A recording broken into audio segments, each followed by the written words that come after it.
इस वक्त बारिशें आई हैं तो आपका एक इशू आया है कि गंदम कहीं ट्रकों में गीली हो गई है, कहीं कहीं स्टोरेज कैंप में पानी घुस गया है।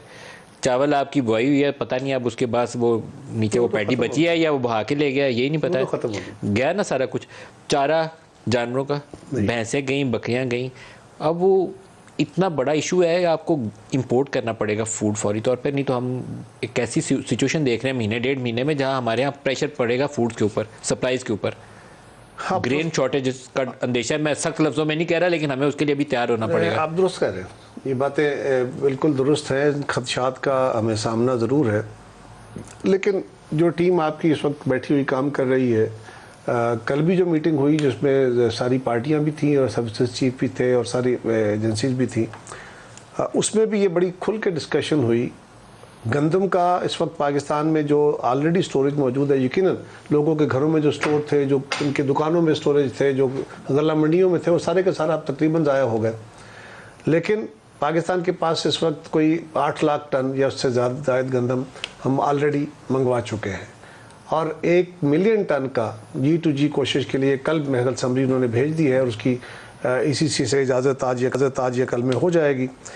इसी तरह जो मेरा ख्याल है ये काफ़ी होगा अगर पानी जल्दी उतर जाता है, तो जिन इलाकों में इस वक्त बारिशें होने से एक और अपॉर्चुनिटी भी है कि अगर जल्द खुश्क हो जाते हैं वो इलाके, तो बड़ी ज़रूरत यह है कि हम किसान को बीज और खाद और ख़ास तौर पे जो फर्टिलाइज़र का DAP है वो ज़रूर फराहम कर सके, यूरिया फराहम करें, ताकि वो अपनी मैक्सिमम फसल ले सके।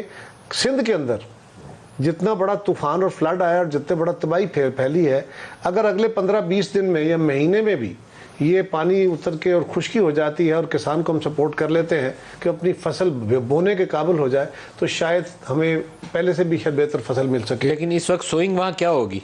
नहीं, वो पानी उतरेगा तो सोइंग होगी। होगी क्या? कौन सी क्रॉप ले सकते हैं? गंदम ही होगी जी, गंदम। बाकी फसलें तो देखें ना जी, क्योंकि राइस वाला तो आपका वो लेके भाग ले गया, राइस गया, आपकी कपास गई, कपास पूरी सदर बेल्ट में चली गई। साउथ बड़ा चैलेंज है। मैं सिर्फ फूड की बात कर रहा हूँ, कपास का खास तौर पे 8-9 मिलियन बेल्स हैं जो हमारी वो आती हैं, ज्यादा तो नहीं है, लेकिन वो गई सारी। सर वो गई, और पाकिस्तान पहले ही इंपोर्ट कर रहा है, आपको और कपास इंपोर्ट करनी पड़ेगी या आपकी एक्सपोर्ट गिर जाएगी। दोनों सूरतों में एक बड़ा नुकसान है।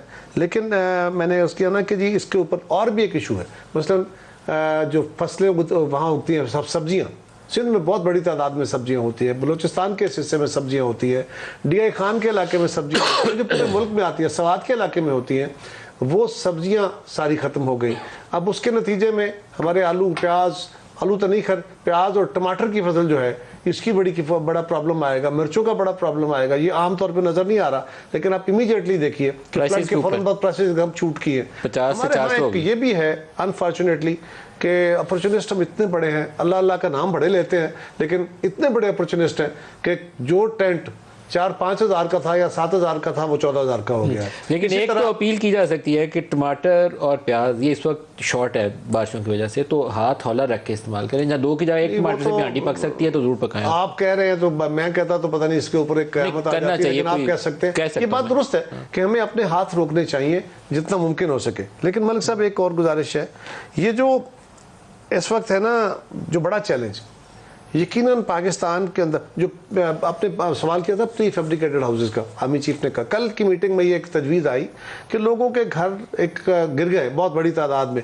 तो उनको कोशिश हम करें कि उनको हम प्री फैब्रिकेटेड हाउसेस जिनकी ज़्यादा लंबी उम्र होती है वो घर बना के दें, ताकि उनकी ज़िंदगियाँ भी तब्दील हों।